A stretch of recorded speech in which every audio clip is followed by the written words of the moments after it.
Kota Siputih merupakan kota tertua di negeri Kedah. Kota ini datang dari sebuah pekan yang terletak di Kampung Siputih, iaitu di barat Pekan Padang Sera dalam daerah Kubang Pasu, Kedah, Malaysia. Ia di antara Pekan Kodiang di utara dan Tunjang di selatan. Kota ini sudah pastinya terkenal dengan mitos legenda Puteri Lindungan Bulan yang berlaku pada zaman pemerintahan Sultan Sulaiman Shah II. Jika dilihat, kota ini bukan hanya sekadar berlandaskan cerita rakyat dan legenda, akan tetapi kota ini juga menyimpan 1001 rahsia. Oleh demikian itu, dokumentari ini akan menyingkap di sebalik peristiwa yang berlaku di Kota Siputih pada zaman pemerintahan Sultan Sulaiman Shah II. Siputih ni, dia buat kota ni, tanah lapang, pamah. Dia ambil hangkut tanah tu daripada Teluk Tenggiri, tang sekolah menengah sains tu, bawa mai buat kota tu tinggi tu. Kota ni pula, dia buat tinggi, belah luar ni dalam. Kemudian naik pula tu, dia tanam pokok buluh duri. Jadi kalau musuh mai, dia kena belah, roboh ni pokok buluh duri dulu. Datuk Haji Syarani bin Haji Hassan merupakan seorang yang tegas dan berwibawa dalam setiap kerjanya. Dilahirkan pada tanggal 6 Disember 1932. Beliau berkecimpung dalam bidang perguruan bahasa Melayu selama 40 tahun, malah salah seorang ahli Persatuan Sejarah Malaysia Cawangan Kedah selama 14 tahun dan juga merupakan penduduk asal yang lama menetap di Kampung Siputih. Pada tahun 1282 Masihi, Sultan Mahmud memerintahkan adiknya Tengku Ahmad Raja Muda untuk membina kota yang bernama Siputih sebagai benteng pertahanan di bahagian utara negeri Kedah.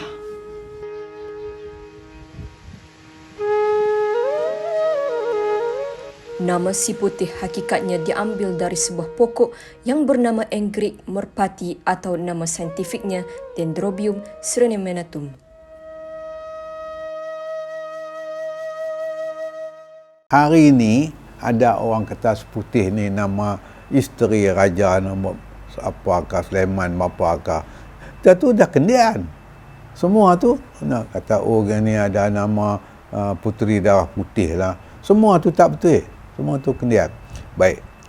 Macam mana nama Siputih?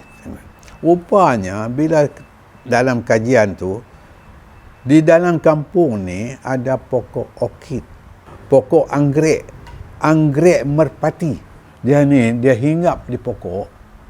Dia hinggap di situ. Kemudian dia berbunga lah. Bunga putih semua. Putih-putih dah. Jadi orang panggil anggrek merpati.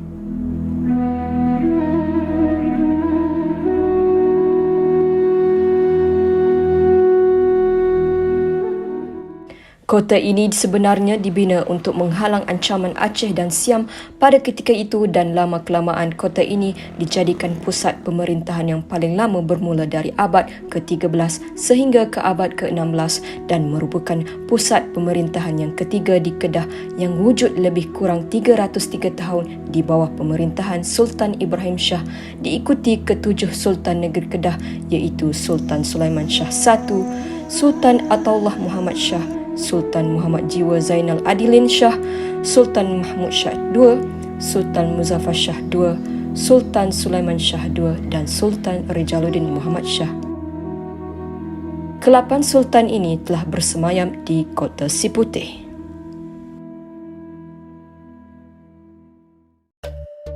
Pelbagai versi cerita dan kisah dongeng terhadap kisah legenda Puteri Lindungan Bulan ini, akan tetapi versi ini lebih logik berbanding versi cerita yang lain di mana legenda Puteri Lindungan Bulan atau nama sebenarnya Tengku Zaleha yang merupakan puteri kepada Sultan Sulaiman Shah II yang menjadikan Kota Siputih sebagai pusat pentadbiran Kedah ketika itu. Selain Tengku Zaleha, baginda memiliki seorang lagi puteri yang bernama Tengku Maryam. Namun, nama puteri Zaleha lebih menjadi buah mulut kerana dia digambarkan sebagai puteri yang mempunyai keistimewaan seperti Mahsuri, iaitu berdarah putih. Cerita puteri berdarah putih ini bukan sahaja popular di Kedah atau negeri berhampirannya, malah melangkaui seluruh Nusantara termasuk ke pengetahuan Raja Aceh iaitu Sultan Iskandar Muda yang bermimpikan dua gadis jelita yang keluar daripada sekuntum bunga melur gegasi, lalu baginda meminta ahli nujum menafsirkan mimpinya. Oleh demikian itu, ahli nujum menafsirkan dan ia merupakan dua orang puteri kepada Sultan Sulaiman Shah II dan salah seorang puterinya merupakan puteri berdarah putih. Oleh sebab itu, ia membuatkan Raja Aceh taksub untuk mengahwini puteri tersebut lalu menghantar rombongan meminang dan Kedah menyambut kedatangan Aceh ketika itu. Sultan Sulaiman enggan memperisterikan puteri bongsunya oleh kerana baginda tahu akan hajat Raja Aceh, lalu baginda bertindak menukarkan puteri Zaleha kepada puteri Maryam dan dibawa ke Aceh. Maka di sinilah terbongkar rahsia apabila Tengku Maryam telah terpotong jari ketika mengacip pinang, sehingga Raja Aceh tahu di mana Tengku Maryam bukan puteri yang seperti dikatakan berdarah putih.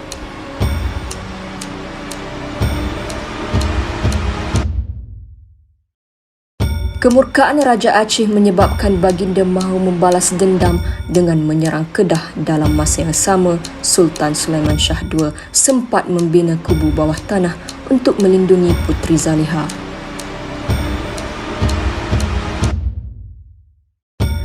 Oleh sebab kekuatan tentera Aceh begitu kuat, Sultan Sulaiman Shah II dan kelima panglima perangnya ditawan di Aceh.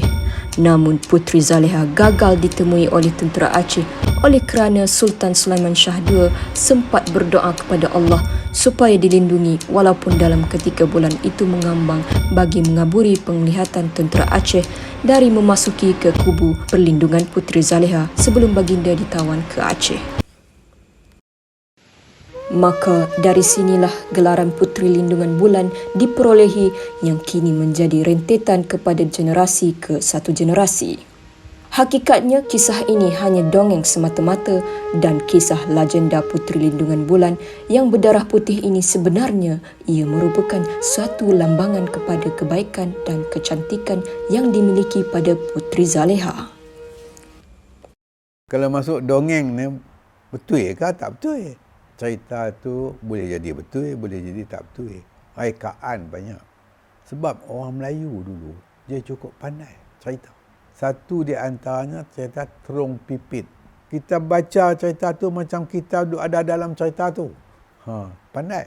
Jadi orang dulu-dulu ni, dia nak tegur apa-apa pemerintah, dia kena tegur dalam cerita. Dia tak boleh pergi duk kata tuanku gini, kena pancung. Dulu bukan ada undang-undang. Undang-undang di mulut raja. Kalau dia tengok orang perempuan tu segak tu, saya nak perempuan tu. Dia bini orang, cerai. Sampai tu undang-undang lah. Jadi tak boleh. Jadi yang Tengku Zaleha ni segak berdarah putih. Darah putih ni kalau kaji macam ada hari lah. Bukan hari lah, zaman dulu pun sopa lah. Darah putih ni tak ada. Tapi apa siapa bubuh nama darah putih? Darah putih ni lambang. Lambang segak dia, comel dia, bahasa dia, sopan santun dia macam-macam ada yang baik semua. Yang itulah dia panggil lambang dia berdarah putih. Kota Siputih ini telah menjadi pusat pemerintahan yang terkenal di Kepulauan Melayu malah di Kepulauan Nusantara oleh kerana pelbagai aktiviti dijalankan pada ketika itu. Ramai pedagang-pedagang luar ingin berdagang di Kedah oleh kerana hasil keluaran tanaman lada yang sangat bermutu tinggi sehingga Aceh berasa tercabar dengan perdagangan lada yang dikeluarkan oleh Kedah pada ketika itu.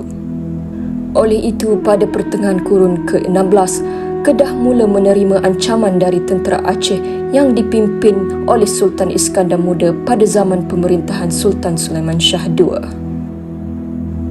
Kedah diserang Aceh berikutan Aceh ingin meluaskan fahaman dan empayarnya di Nusantara pada ketika itu.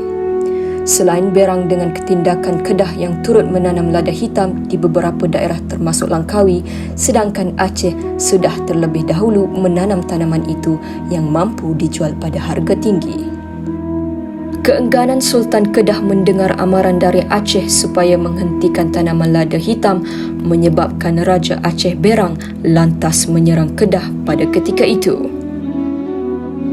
Aceh mengarahkan tentera mereka untuk bersedia memasuki melalui sebuah bandar pekan kecil di selatan negeri Perlis bersempadan dengan negeri Kedah iaitu Kuala Sanglang, di mana pekan ini masyhur sebagai pelabuhan nelayan utama di negeri Perlis pada ketika itu.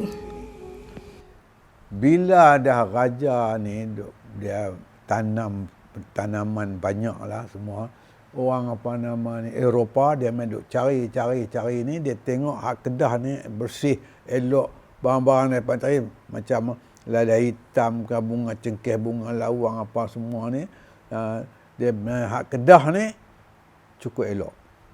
Mahal tak apa, asalkan elok. Kalau jemuk elok, kalau kering elok. Bila main dia tengok hak Kedah ni, dia main ambil Kedah dulu. Jadi hak lain mereka tak beli.